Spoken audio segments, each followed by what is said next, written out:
जी, इस वक्त मैं मौजूद हूँ कश्मीर सरकारी हॉस्पिटल में, जो अल-मुस्तफ़ा की जानिब से यहाँ पर जो कैंप लगाई गई है आँखों की, बिल्कुल यहाँ पर आँखों का ऑपरेशन भी बिल्कुल जारी है। यहाँ पर जो काले मोती का ऑपरेशन होता है वो किया जा रहा है। यहाँ पर लाखों की तादाद में जो लोग आए हैं और यहाँ पर अल-मुस्तफ़ा के सदर भी मौजूद हैं, उनसे भी जानते हैं कि उनका क्या कहना है। और आपको बताते चलूँ कि सरकारी बिल्डिंग तो दी गई है सरकारी हॉस्पिटल की तरफ से यहाँ पर लोगों को, मगर यहाँ पर जो सरकारी मुलाजिम हैं उनका कोई भी तामन नहीं किया गया अल-मुस्तफ़ा की जानिब से जो किया जा रहा है। इस वक्त मेरे साथ सदर मौजूद है, उनसे जानते हैं कि उनका क्या कहना है। अजीत, ये हम हर साल जो है मुस्तफ़ा वेलफेयर सोसाइटी की तरफ से सफ़ेद मोतिया का कैंप लगाया जाता है, जिसमें अल-मुस्तफ़ा बरतानिया का कंट्रीब्यूशन होता है।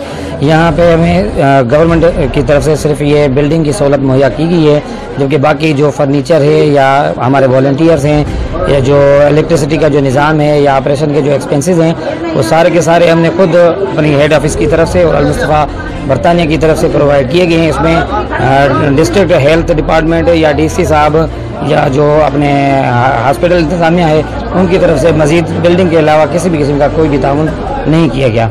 जबकि यहाँ पे अगर सफाई की बात करें तो ऑपरेशन बहुत ही एक हसास मामला है।